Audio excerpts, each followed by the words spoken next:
Hello, good afternoon, everybody. Good afternoon. Give me a quick second here. Packed room. I wonder why. Okay, I have a quick thing at the top, and then we'll get going. On Tuesday, the president will deliver a speech in D.C. on his economic record and legacy, including his transformative investments in America, rebalancing the scales of our country in favor of workers, lowering costs for everyday necessities, and creating a small business boom. Just today, we learned more than 220,000 jobs were created last month, making this the only presidency in 50 years to have job growth every single month.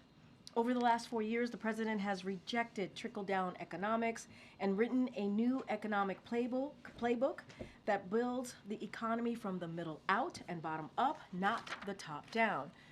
This is a strong foundation for years to come. As many of you have reported, including the Associated Press, Trump will inherit an economy primed for growth. And with that, Associated Press, you have the first question. Thanks, Karine. Is the president considering blanket pardons for either individuals or groups of people who are fearful of potentially being targeted by the incoming Trump administration? So look, I'm not going to get ahead of the president, but what I can say is that the president is reviewing other pardons and commutations, and I do want to lay out a little bit of the history the history the president has taken over the last almost 4 years, actions that he's taken, because it's important to note that the president has so far issued 20 individual pardons and 122 commutations. He's issued more sentence commutations at this point in his presidency than any of his recent predecessors at the same point in their first terms. This is in addition to groundbreaking categorical pardons that the president issued to address marijuana possession, convictions, military convictions in the LGBTQ+ community. And as recently as April, if you go back a couple of months, the president issued 11 pardons, 5 commutations for individuals convicted of nonviolent drug offenses who demonstrated a commitment to rehabilitation. So there certainly will be more to say, just more broadly speaking. And as you know, commutations and pardons are usually done when it's the president's final term historically around the holidays, and so certainly there'll be more to come. Anything outside of that, I would say that I'm not going to get into deliberations, private deliberations, and I'm just not going to get ahead of the president. Are preemptive pardons on the table as a president goes through? I'm just not going to. I'm not going to get ahead of the president. Certainly, the president is looking at reviewing next steps, and there will be more to come. I'm just not going to get ahead of the president. I'm not going to get into hypotheticals from here. And then a different pardon question. In your first briefing here, as press secretary, you committed to speaking to the American people in, and I quote, in a transparent way, in a truthful way, and an honest way. Yes. And then in July, here at this podium, you were asked about the president pardoning his son, and he said, it's a no, it will be a no, it's a no. Yes. And that is so exactly right. Of the president's son and that pardon, it became a yes. I'm wondering if you would like to explain to us, the American people, really why the information that you provided turned out not to be true. And I answered this question on Monday. We spent about 30 minutes on this, almost 30 minutes, roughly 30 minutes on this particular issue. And I'm just going to reiterate what I said on Air Force One to your colleagues when I did the gaggle. And look, if you look at his statement, it's pretty comprehensive. The statement that he put out on Sunday when he made this decision to pardon his son, Hunter Biden. It's in his own voice. I think it takes you through his thinking. And he did. He wrestled with this. And again, he said in his statement, in his own voice, that he made that decision this past weekend.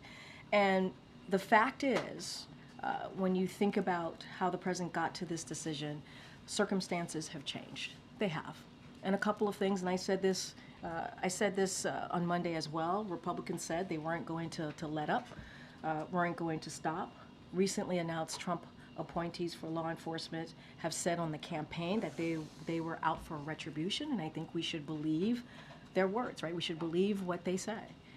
The sentencing was coming up, as you all know. There was a sentencing coming up, and the president said this in his statement, that Hunter and his family had been through enough. Enough is enough. And he wrestled with these circumstances, these changing circumstances ultimately. And the combination of that, the president changing his mind and issuing, certainly led to the president changing his mind and issuing this pardon. And one thing that I do want to point to, which I think is important, is what Congressman James Clyburn said when he was interviewed. He said, "I am absolutely okay with it. I don't know how many people urge him to do so, but I did." He seemed to be reticent about it. This is what Clyburn said when he spoke to the president 2 weeks ago. But I emphasized, continuing his quote, emphasized the fact that we as fathers have obligations to our children. So that was a conversation that the congressman himself had with the president two weeks ago, said that the president was reticent when he encouraged the president to do so. And this weekend, he thought about it and he weighed, it was not an easy decision to come to, and he put out a comprehensive statement, and I would certainly, offer that up to folks out there who are wondering. I would say, please read the president's response to this in full. I'm sure my colleagues have a few follow-ups, just very specifically. It's not only colleagues who watch this. There's also the American people. Exactly. So to be fair, and they were right? told by you in July that this would not happen, and it did. Do you, I'm saying, asking for yourself, not the president's statement, but for yourself, do you feel like you are owed an apology by the president? Do you owe an apology to the American people? See, I just laid out the president's thinking. The president laid it out himself in his own words. He did. He laid out how he wrestled with this decision. He said in his statement, as a president, as a father, he talked about how difficult it was to make this decision. He thought about it this weekend. He did. He thought about it this weekend. He wrestled with it. And there are some, factors, some real factors that he took into consideration. And that's why I keep saying folks should just take a look. Take a look. Read his statement. And I know what I said. I know what the president said. That is where we were at the time. That is where the president was at the time. I am his spokesperson. This weekend, he thought about it. He wrestled with it. He wrestled with it and made this decision. That's what I can tell the American people. Why should they have any confidence in anything else? I think the American people understand, and I think they understand how difficult this decision would be. And I would actually add, and I think it's important to note here as you're asking me these questions, important questions to ask, that there was a poll, a US Gov poll that came out, that some of you all reported on it, and it said 64% of the American people agree with the pardon. 64% of the American people. So we get a sense of where the American people are on this. Obviously it's one poll, but it gives you a little bit of insight. 64% is nothing to sneeze at. But again, the president talked about this, his own words. He said this weekend he wrestled with this. This weekend he thought about this, and he made this decision. And let's not forget, we can't also forget what some of the legal experts and former prosecutors have all agreed on. Many across the country have virtually said no one would be criminally prosecuted with felony offenses with these facts, and they've all agreed. We've heard from many legal experts on this. You heard me quote the former Attorney General Eric Holder multiple times, I think about 8 times on Monday. No U.S. attorney would have charged this case given the underlying facts. Had his name been Joe Smith, the resolution would have been fundamentally and more fairly a declination, pardon warranted. And we've heard from many legal experts and also obviously a former U.S. attorney. Okay. All of those things you laid out were known long before Thanksgiving. Yep. And many Americans, in reflecting the 64%, certainly understand a father's point of view. But the president was declarative, you were declarative. You didn't give room for, depending on the outcome of the election or depending on the rhetoric coming from the potential next administration, the certainty with which the president and you portrayed the no pardon is part of where the question comes from. Because all the facts that you have outlined were well known in advance. And I would add, there has been some circumstances that have changed this, right? Republicans not letting up, saying they won't stop, they're gonna continue to do this. I mentioned the recent Trump appointees of legal enforcement positions, right? That said during the campaign, they would have, they were out for retribution, and so no reason to not take them for the word. I pointed that. There was a sentencing coming up, as you all know. That was well known. I said there are multiple factors here. Not one thing led to this. Multiple factors, and I think if you look at all of these, it's a combination of reasons why the president wrestled with this over the weekend and made this decision. Now that you've had time, and the president has had time to absorb how the public has responded to this, to think on it further, does he have any concerns about the fact that he had been so declarative and then granted this pardon? It's clearly done, and many Americans understand as a father how he would do that. But does he have concern about his credibility or the impact it might have on future pardons? So, and I will also say, just to bring up Clyburn again, because I think it's important, right? Because you were asking me what we said over the summer. Clyburn spoke to the president 2 weeks ago, and the president, he said, this is Clyburn's words, the president was reticent when he tried to encourage him to pardon Hunter Biden, and I think that is his son, obviously, and I think that's important to note.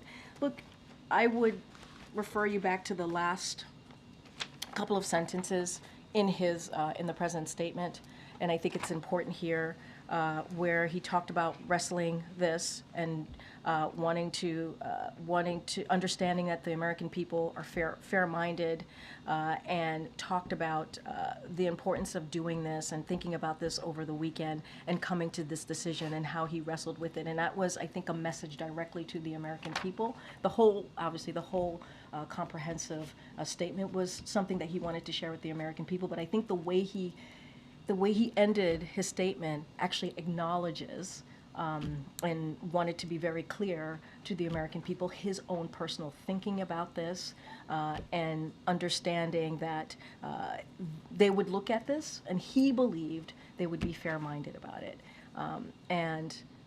This was not easy for the president. It wasn't. Because you all mentioned the statements that we have made over the summer. So obviously this wasn't easy to come to this decision. He could have reserved the right to consider it later. And when he's that declarative as the President of the United States, that's where it carries weight. No, I understand. And Kelly, you know this president. You followed him during his vice presidency, right? You have covered him. When he's asked a question directly, he answers it directly. So we are where we are. So does he regret that he had misled the public about what would eventually happen? Look, what I will say is he laid out his thought process. He talked about the underlying facts of the case. He thought it was very important. That was part of the first paragraph of his statement, wanting to explain and talking about the gun charges, right? Talking about the tax cases, and wanting to make sure that they understood, like, these types of things would not be a normal reason to prosecute, right? Virtually no one would be criminally prosecuted with felony offenses with these facts. Whether it's absent aggravated factors, similar charges are rarely brought. When you think about gun charges, the tax cases, such as Hunter's, when taxes are repaid with penalties, are rarely criminally charged. They are handled civilly, and these are the things that the legal experts also agreed with him on, and so he wanted to lay that out for the American people as well. And I, don't have anything else beyond what the president laid out, his thinking in his written statement, in his words. I just don't have anything beyond that. Okay. The president has also faced real swift criticism from members of his own party around this pardon. Democrats have called it a setback, a mistake, said that they're worried Republicans will use this against Democrats in the future. Has the president felt the need to respond directly to any of his Democratic colleagues around their criticism of this move? So look, what the president is going to focus on, and you've heard us say this, is running through the tape. He's going to focus on the American people. He's going to continue to deliver historic progress every day. That's going to be his focus. And if you think about his legacy more broadly, it includes getting us out of COVID. It includes bringing the economy back. It includes beating Big Pharma. It includes making sure that we had an infrastructure investment that we're able to do in a bipartisan way. We're talking about not just actions that the president has taken that people are going to feel today, but for generations to come. And so that's going to be his focus. I think folks in his party are going to have a lot of thoughts on this, obviously, but there have been, we've heard quotes and support from many elected officials. I just mentioned Jim Clyburn. There was Senator Dick Durbin. He said it's a right given to the president, a power given to him under the Constitution, and Joe Biden is using it in a very humane way. I think Hunter Biden has been exploited for political purposes. It's not the first time. It won't be the last time in American history, but I can certainly understand Joe Biden standing up and saying that he wants to protect his son. Nancy Pelosi, when she was asked about this particular issue, she said, "I support the president." Representative Jasmine Crockett, I think that it was the right move. And there's been others who have, in the Democratic Party, part of the leadership, and others who have supported this president in his decision. Just, though, Yep.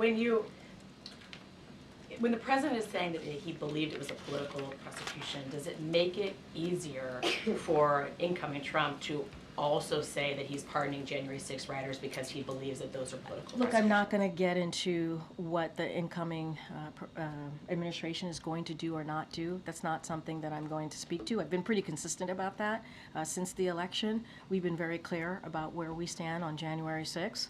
And so not going to get into that, but I think, and you all, some of you have reported this, Republicans have been his political opponents in Congress have been very clear about this. The president talks about this again in his own statement about how they took credit for bringing political pressure on the process when it came to Hunter Biden's plea deal. And so they took credit for that when it fell apart. They took credit for that. And they have said they're not going to stop. And so again, I'm not going to point to one particular reason for the president making this decision. There's been changing factors that led him to where he weighted this decision over the weekend. And I just look at where Zeke started about the idea of preemptive pardons. Yeah. You clearly didn't rule that out. You confirmed that the White House is really considering that in response to me. I'm not confirming anything. I'm just saying I'm not going to get ahead of the president on this issue. There's a process. I'm Are not you ruling out the idea of preemptive what pardons? I'm saying is I'm not getting ahead of the president. I'm not. He's going to make announcements on pardons and commutations. That is something every president, historically, presidents do, especially at the end of their term. And so that normally happens around the holiday. So you could expect the president making a decision. What I can talk to and speak to is this particular pardon a couple of days ago of his son and what he's been able to do. I laid out some historic actions that the president has taken when it comes to pardons, when it comes to commutations over the past 4 years, as recently as this past April. I'm not going to get into hypotheticals here. I'm not going to get into the president's thinking. Have people come and asked the president for preemptive pardon because they're worried about a potential prosecution? So what I can say is we have seen from advocates, right, who have been very public in lobbying the administration for pardons and clemency, commutations. We've heard from them. You all have seen it. So obviously we've heard them. I'm just not going to get into specifics of what we're going to do, not do. I'm not going to get ahead of the president, and I think you can understand that process that we're going to keep going. Go ahead, Tam. Yeah, thank you. You mentioned that there is a process. I would love if you could spell out exactly how that process is working. Is it in conjunction with the Justice Department, who in the White House is handling it? And then you could answer whether the Hunter one was inside or outside of that process, but let's start with the process. Well, no, I actually answered that question on Monday. The president made the decision on the pardon for Hunter Biden. The White House reached out to the Department of Justice because that has to be filed with the Department of Justice. It was the president's decision. There was no consultation with the Department of Justice. As you know, the president has the right to do this. So that was obviously a very separate process. As it relates to more commutations, more pardons. That process, obviously, the Department of Justice is involved in that. There's a review process, and so that's how we're going to move forward on making those types of decisions. And who at the White House is leading it up? Is it out of the counsel's office or is it chief of staff? Well, look, obviously the White House counsel will be part of this process. I just don't have anything beyond that. And just quickly, President Trump is going to be in France this weekend for the reopening of the Notre Dame, also meeting with President Macron. How does this White House view President Trump's meetings with foreign leaders happening while you're still here? I mean, look, it's not unusual. As you've heard us say before, you've heard the National Security Council say as well. I think Jake Sullivan, when he was asked this question, the President's National Security Advisor, made that same comment. It's not unusual for when there's a president-elect for heads of states, foreign leaders to want to have that conversation with the president-elect. So I'll just leave that there. Okay, go ahead. Thank you, Karine. Just follow up with Tara's question. Why isn't the President of the United States going to go to the reopening of the Notre Dame de Paris? Why not? So just as you know, the First Lady is attending, and she's attending as part of her larger travel swing to Italy, UAE, and Qatar. So she will be representing the administration. They were both invited to be there for the reopening of the Notre Dame. The President had a scheduling conflict, which is why he was not able to attend. Any specifics on the First Lady's trip and what that's going to look like, I certainly would refer you to the First Lady's office. The President was invited. Yeah, he was. There was scheduling conflict, which is why he decided not to attend. But the First Lady is there, and he's very proud that she's there representing us. And anything further on her visit, certainly I would refer you to their office. I have a question. Thank you, Karine. I also have a question on the Canadian Foreign Minister today launched the new Canada's new Arctic foreign policy, face Russia, China. 4 years later, and with a successor who seems to be skeptical, how does the President see Canada's involvement in mutual defense and international crisis? So look, the President values our strong partnership with Canada and their leadership to this particular announcement on addressing major challenges of our time, such as combating climate change. As you know, the President has taken that issue very seriously by putting forth one of the most historic piece of legislation that really deals with climate change in a way that we have not seen any other administration deal with it.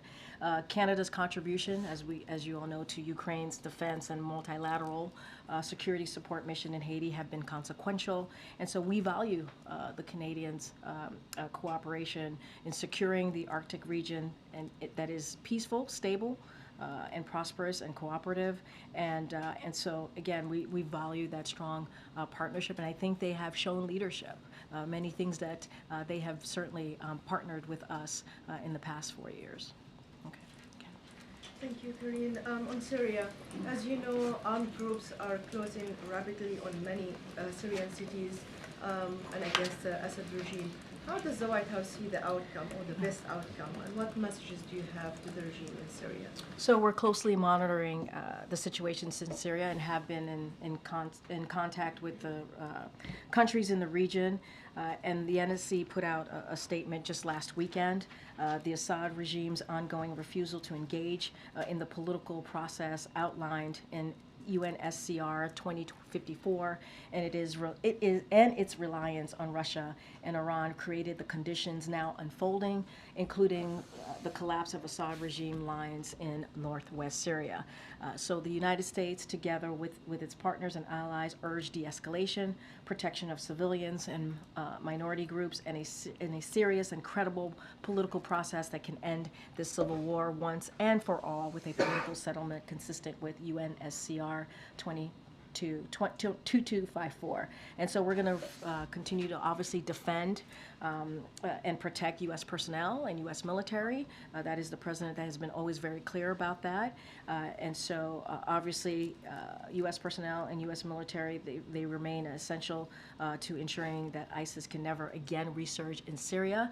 But more broadly, to answer your question, we're going to closely monitor the situation in Syria. Since this statement, I mean, developments are happening so fast, the cities after cities are falling. So maybe by the weekend, we're talking about maybe the Assad regime is not going to be there anymore. Well, So I'm not going to get into hypotheticals of what's going to happen in the next couple of days or how it's going to play out. What we are doing, we're monitoring the situation. We're taking this very seriously.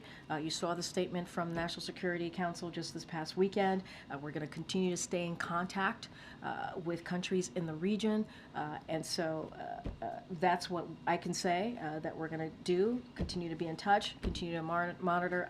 I don't want to get into hypotheticals from here. Sure. As you know, the Russians have been supporting the Assad regime since the beginning. But today they said they're going to play a limited role in inverted commas. Is this a welcoming kind of statement from the White House that the Russians saying they're not supporting the regime the way they did in the past? Look, I'm not going to get into what the Russians are doing or not doing. What we're going to do is monitor this really closely. We're going to continue to talk with the countries in the region.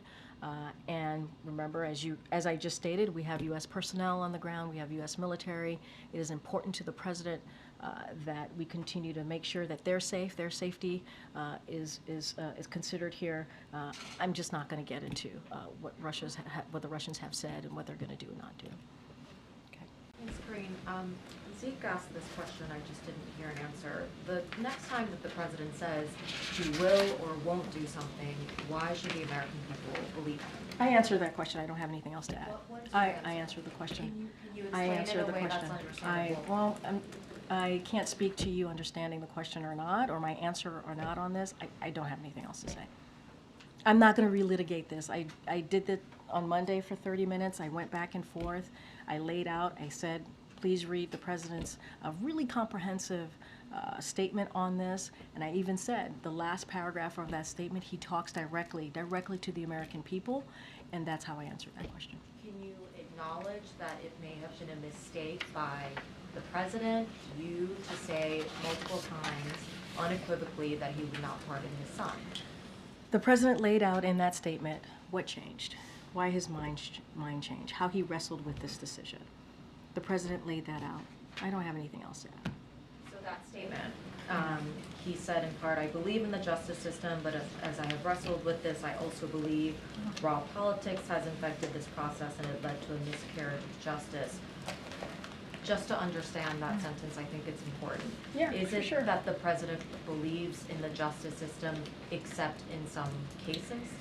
He believes in the justice system. He believes the facts are, obviously I talked about the gun charges, what legal experts have said, former prosecutors have all agreed, virtually no one would be criminally prosecuted for underlying factors of Hunter's case. I talked about the gun charges, I talked about the taxes, the tax cases, and there are other factors here, what Republicans have said, as they weren't going to let up. I talked about the upcoming sentencing and what Hunter and his family have been through. I talked about the appointees by the incoming president on law enforcement positions, and he wrestled with it. He did. And I also talked about what Jim Clyburn said. So you're asking me about an apology, but Jim Clyburn said himself in a conversation that he had with the president just 2 weeks ago, the president said, the president was reticent when he encouraged the president. When he himself, Jim Clyburn, encouraged the president to move forward with it, Congressman Clyburn, the president, responded to him by saying he was reticent. And so this was not an easy decision. It wasn't. It wasn't an easy decision. You know, it was a lot of circumstances here. And we can't pass over what legal experts and former U.S. attorneys have said on this, you know, and across the country, they've all basically agreed virtually no one would be criminally prosecuted with felony offenses with these facts. And I have gone through the two important underlying facts of the cases. And, I just don't have anything beyond that to add or to say. I've laid out our thought process. The president has laid out his thought process, and we've talked about the case. We've talked about his thinking, and I just don't have anything beyond that. The president just got back from a multi-day trip to Angola, where he engaged the press, I think literally one time, just to quickly confirm that he was getting briefed on the situation in Korea. Yep. His last foreign trip, it was 6 days in South America. As you know, he didn't engage reporters during that trip. After that last trip, he told us in this briefing room that he believes in the value of engaging the press. He enjoys it, you said. He will continue to engage reporters. There will be opportunities to talk to him. So why is it that he is avoiding reporters? Look, we still have 45 days left in this administration. The president does. He does believe in the freedom of the press, right? He believes in that. I think we have shown in the last 4 years bringing back the norms of engaging with all of you. We have respected that process. I hope you guys think that we've tried to do the best that we can to do that. And the president he really does enjoy having a back and forth. And when the president, and I do want to say, he did take a moment to have a back and forth with all of you when he was in Nantucket with some of your colleagues who traveled with him.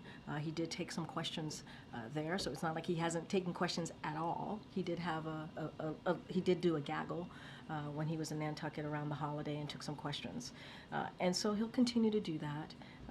And look, he was really focused, and many of you who've asked me this question, he was focused on his last ACONUS. He had the G20, the last G20. He had APEC, which was all incredibly important, wanted to focus on his engagement with leaders, heads of states. He did that. The trip to Africa, as you all know, was a promise that he wanted to keep, and it was a great trip with very substantive discussions, and we were able, again, to President to show his global leadership. And so I would say to all of you, you'll hear, you certainly will hear from him in the next 45 days. Do you consider it upholding norms for the president to basically not engage the press in at least 2 back-to-back What I would trips? say is upholding norms is what we have been able to do in the last 4 years, and I would encourage folks to look at the 4 years more broadly, and what the president has been able to do and what the president has engaged with all of you. And again, I would say, especially from here, we have always respected and want to continue to respect the freedom of the press and have a healthy back and forth. And that is the norm that I think, yes, we brought back into this from this administration. Go ahead, Karen. Thanks, Karine. A U.S. official said that the administration won't be able to use up the nearly $7 billion in military aid that Congress had approved for Ukraine before the president leaves office. How much money do you estimate that will still be left when the president leaves? And is the president concerned that the incoming administration is not going to get that out the door to Ukraine? So, as you know, back in September 29th, we put out a statement. The president was very clear about wanting to surge resources into Ukraine and wanted to make sure that they had everything that they need as what was happening on the ground, the situation on the ground, circumstances on the ground was changing.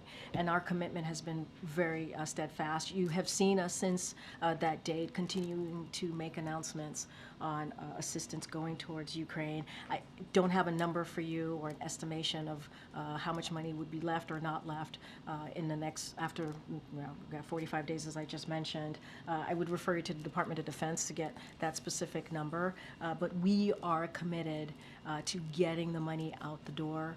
We are committed to make sure that Ukraine has the resources that it needs. As you know, we have led that. This president has led certainly that charge globally in making sure that Ukraine has the support, making sure 50 countries have gotten behind Ukraine, make sure the NATO alliance is stronger than it's ever been before. And I think you see that commitment from this president, and so we're going to continue to surge that. With this acknowledgement that there will be funding left when he leaves, and given that this has been such a top priority for the administration and for this president, is he worried that when he leaves, that the incoming Yeah. administration is gonna leave this money on the table and not get it out? And so look, again, I'm trying to be really mindful not to get into hypotheticals or what the next administration is going to do or not do. We got to let that process move forward. What I will say and remind folks that we got that funding in a bipartisan effort, right? That's how we were able to get that funding to make sure the resources were getting into Ukraine. And so that was done in a bipartisan way. And we can't take Russia off the hook here, right? They are the aggressors here. They are the ones that went into a sovereign territory. And again, we say this all the time, this war can end today if Russia would stop their aggression. But again, it was done in a bipartisan way. We can't forget that. Go ahead, John. Thank you. Karine, before the election, the Senate passed a bill that would have added an additional 60 judges to the judiciary. That bill is now going to the House, and there are some Democrats who are now not supportive of that bill because it would mean President-elect Trump would have an additional 60 judges to fill. Or judge spaces to fill. What's the administration's view on that bill? Would the president sign or veto it? And so I need to talk to the president and Office of Legislative Affairs about this. I have not had that discussion about this particular bill. As you know, we have been pretty aggressive and steadfast in getting our nominated judges, qualified judges, through in the Senate process. And so we have been able to steadily do that over the past couple of weeks on this particular legislation. I just need to talk to the team. I don't want to get ahead of them. Right. And one more on pardons. Sure. With having pardoned his son, some of the criticism that came from the left, including, I believe, Black Lives Matter, was that black men have been unfairly charged and imprisoned and don't have fathers who have the ability to pardon them. Does the fact that the president has pardoned his son, who was convicted by a jury and did plead guilty on the tax charges, put pressure on the president, or does he feel pressure to do an even greater number of pardons this time around for people who don't have that privilege? So there's a process. The president's going to go through it. I'm not going to get ahead of him. But again, I do want to, I hope folks don't forget what the president has been able to do, the actions that he's been able to take over the last 4 years. I went through them just to touch on them a little bit. He's issued 20 individual pardons, 122 commutations. He's issued more sentence commutation at this point in his presidency than any of his recent predecessors at the same point in the first term. This is in addition to the groundbreaking categorical pardons that the president issued to address marijuana possession, convictions, and military convictions in the LGBT plus community. And let's not forget what he was able to do in April. 11 pardons, 5 commutations for individuals convicted of nonviolent drug offenses who demonstrated a commitment to rehab. And so there's going to be more to come.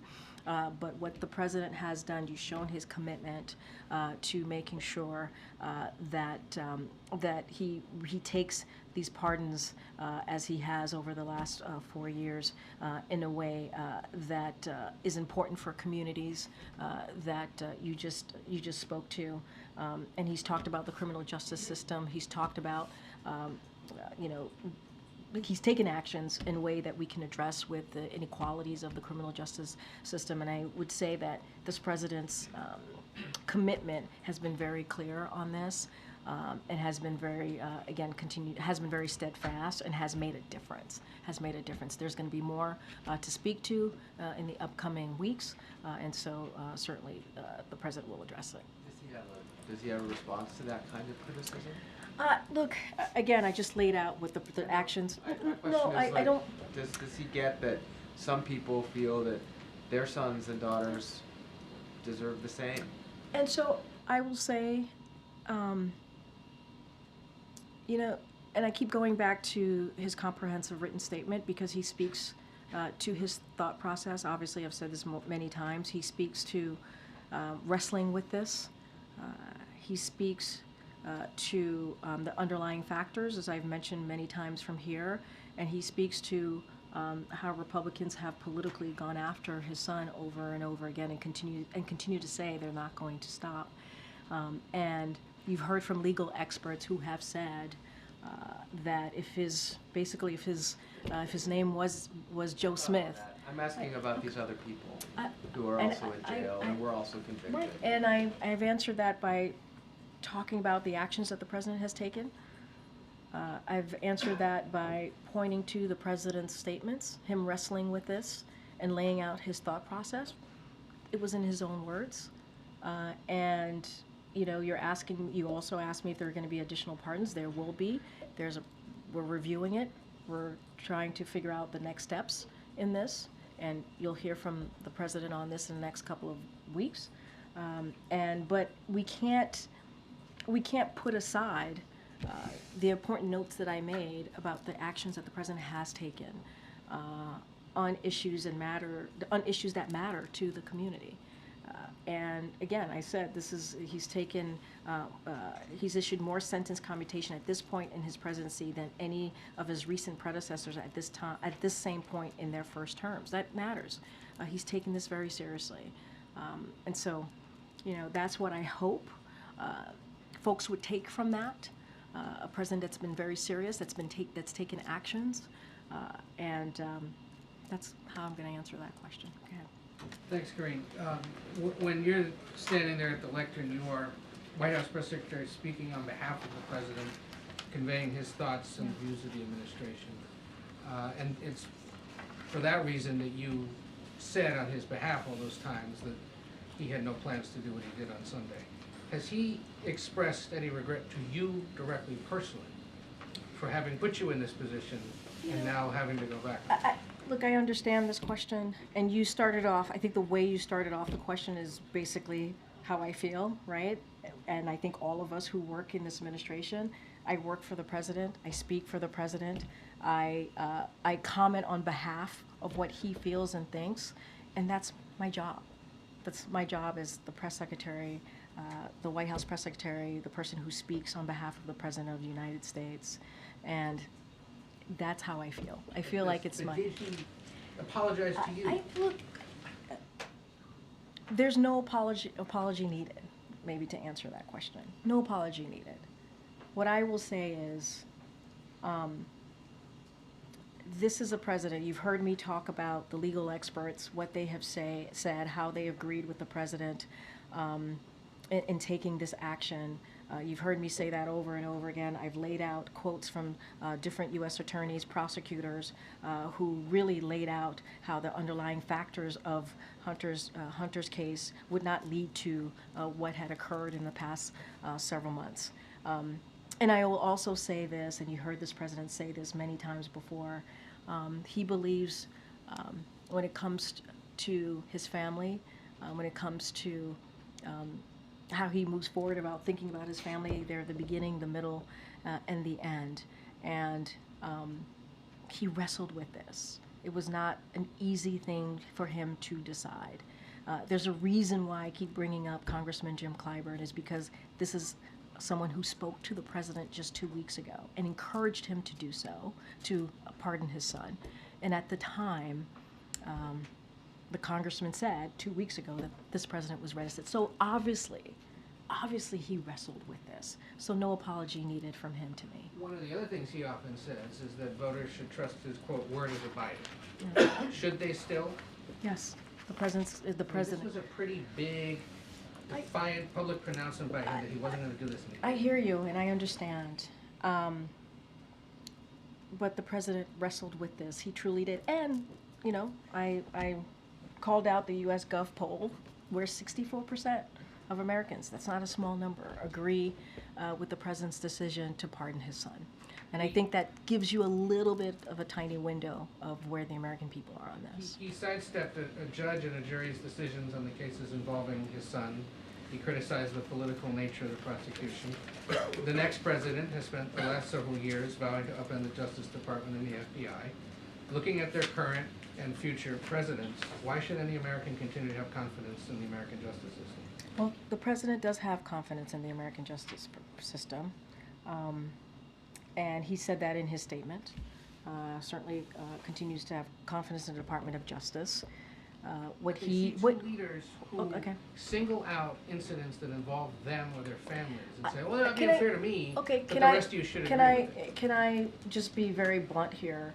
The situation with Hunter Biden and what the incoming president has said are very different. But they're making similar Well, arguments, yeah, which is but- that they've been unfairly prosecuted because of who they But are. I don't think those two things are the same. I just don't. They're not the same. They're just not. And I think the American people understand that. I do. I do think they believe and understand that they're not the same.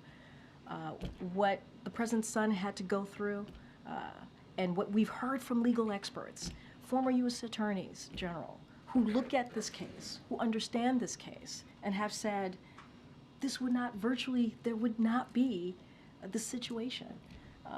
And I think that's important to note as well. And they've been very clear about this. We've heard from many of them, legal experts, former U.S. attorneys from across the country, again, have all agreed virtually no one would be criminally prosecuted with felony offenses with these facts. I talked about these facts as it relates to the gun charges and tax cases that obviously Hunter Biden's case. And so that is, you can take their word for it. You can take their word for it. Okay. Oh, wait. I'm gonna bring that back. So Deborah Tice just told the National Press Club from a significant source in our government, Austin Tice is alive. Is that what they were told today here at the White House? I don't have anything to share about conversation on this particular matter. What I can say, though, is that Because it was a meeting here today no, at the White House exactly. with The their National defense. Security Advisor to the President, Jake Sullivan, did have a meeting with Austin Tice's family this afternoon.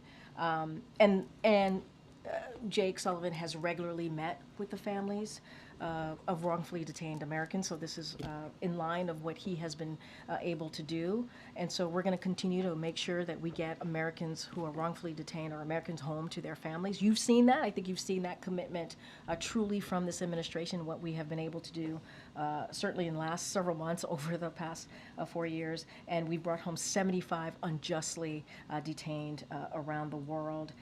So we work around the clock. We partner, obviously, with partnership with our allies, and we negotiate the release of Americans. I don't have anything to say about that particular statement, but obviously, Austin Tice's family. I can't even imagine what they're going through right now as they think about Austin Tice, as they, I'm sure, have continued to hope and pray for Austin to come home to them. And what we have been committed to is making sure that Americans get home. 75 Americans unjustly detained around the world. We have been able to do that because of this president's leadership. And so I think that matters, and I think that shows the president's commitment. Great. Go ahead. I know where you're going. Go ahead. Thanks, Karine. So soon after the president announced the ceasefire deal Israel and Hezbollah, President-elect Trump's team immediately, claimed credit for it.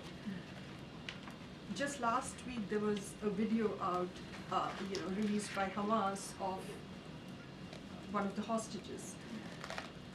Is the White House working with the Trump team to negotiate, the hostage crisis? So what I can say is we're going to continue to work 24/7 as we have day and night to secure a deal.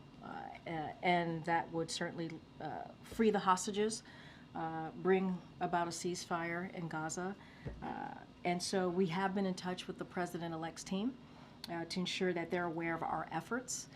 And so we believe they are supportive of them, the president-elect's team, and these conversations have been constructive. But we have been doing the work for some time, right? We've been working around the clock in getting that done. And so that's what we're going to continue to focus on. Okay. All right. Thanks, everybody. Karine. Thanks, everyone. The murder of the United Healthcare CEO, can you address that briefly, Karine? The murder of the United Healthcare CEO?